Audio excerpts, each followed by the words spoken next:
Selamat siang anak-anak, apa kabarmu hari ini? Baik. Oke, baik. Terima kasih karena kita masih diberikan kesehatan untuk mengikuti kegiatan pembelajaran pada siang hari ini. Baik anak-anak, sebelum kita mulai dengan pelajaran, mari kita bersyukur kepada Tuhan dengan berdoa. Berdoa mulai. Berdoa selesai. Anak-anak, siapakah yang tidak hadir pada hari ini? Baik, terima kasih karena kita semua hadir untuk mendengarkan kegiatan pelajaran pada hari ini. Anak-anak, hari ini kita akan belajar tentang kegiatan konsumsi. Buka buku kalian halaman 153. Baik, apa yang harus dilakukan oleh manusia agar bisa kebutuhan hidupnya terpenuhi? Bagus sekali.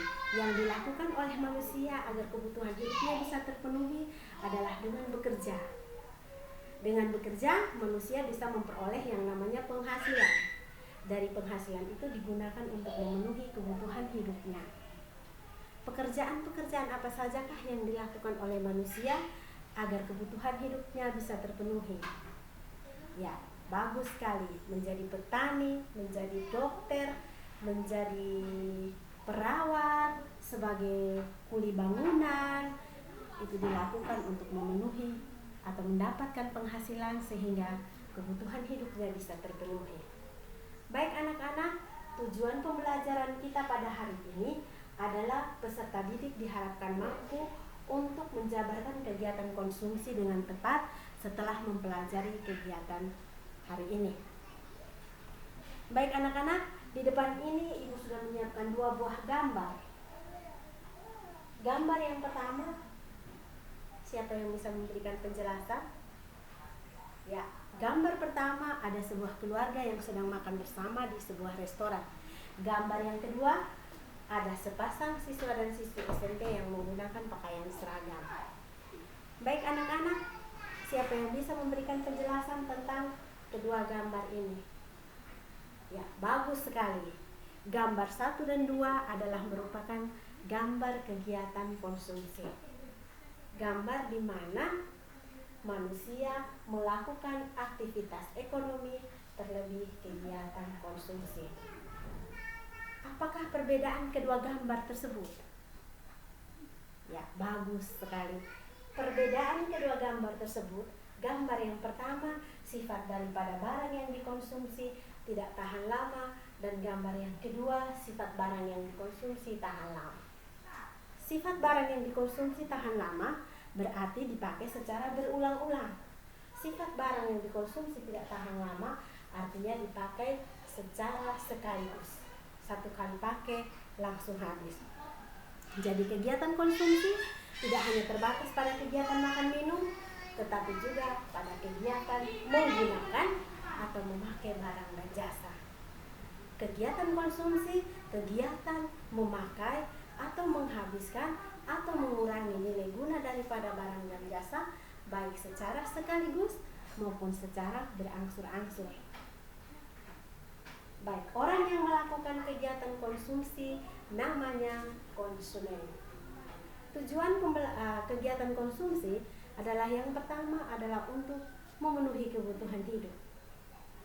Yang kedua adalah untuk memperoleh kepuasan maksimal. Untuk memenuhi kebutuhan hidup, maka manusia harus bekerja. Dengan pekerjaan yang dikerjakan atau dilakoni, maka manusia memperoleh penghasilan, dan dari penghasilan itu digunakan untuk memenuhi kebutuhan hidup. Untuk mencapai kepuasan maksimal, maka manusia harus membuat yang namanya skala prioritas kebutuhan. Artinya di dalam memenuhi kebutuhan konsumsinya, manusia harus mempertimbangkan antara manfaat yang diperoleh dengan pengorbanan yang dikeluarkan. Baik anak-anak, di sini Ibu sudah menyiapkan kartu soal yang akan kalian kerjakan secara berkelompok dan hasilnya akan didiskusikan di depan kelas yang diwakili oleh perwakilan masing-masing. Baik kelompok 1, kelompok 2, dan kelompok 3. Baik, waktu kalian 15 menit dari sekarang.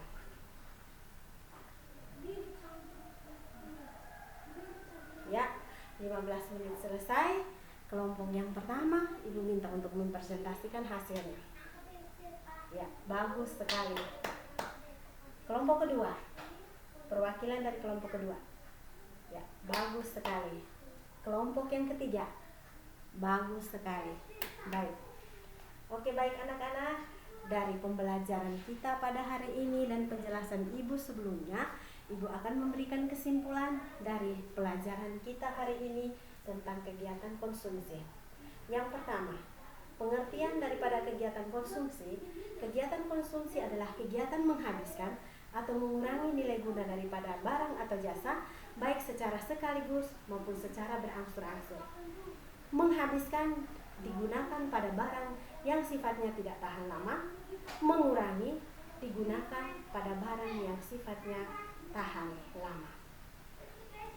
Yang kedua, tujuan daripada kegiatan konsumsi, yang pertama adalah untuk memenuhi kebutuhan hidup, dan yang kedua adalah untuk mencapai kepuasan maksimal. Untuk memenuhi kebutuhan hidup, maka manusia harus bekerja dan memperoleh penghasilan. Dari penghasilan yang diperoleh, manusia bisa memenuhi kebutuhan hidupnya. Untuk mencapai kepuasan maksimal, maka manusia harus membuat skala prioritas kebutuhan dengan mempertimbangkan antara manfaat yang diperoleh dengan pengorbanan yang dikeluarkan. Artinya, manusia harus membuat skala prioritas kebutuhan dengan mengurutkan daftar kebutuhan hidupnya berdasarkan tingkat kepentingannya. Yang keempat, jadilah konsumen yang cerdas di dalam memenuhi kebutuhan hidup. Akhirnya anak-anak, sampai di sini pertemuan kita pada hari ini, dan besok kita bertemu kembali dalam pembelajaran tentang harga pasar. Anak-anak, sampai di rumah kalian harus mengerjakan clipping tentang kegiatan konsumsi, dan itu dikerjakan secara berkelompok. Hasilnya dikumpulkan pada minggu depan, dan jangan lupa selalu mengerjakan PR yang Ibu sudah kasih atau tugas yang sudah diberikan. Minggu depan dikumpulkan. Dan akhirnya pelajaran kita hari ini tentang kegiatan konsumsi Ibu akhiri sampai di sini. Terima kasih untuk perhatiannya dan selamat siang.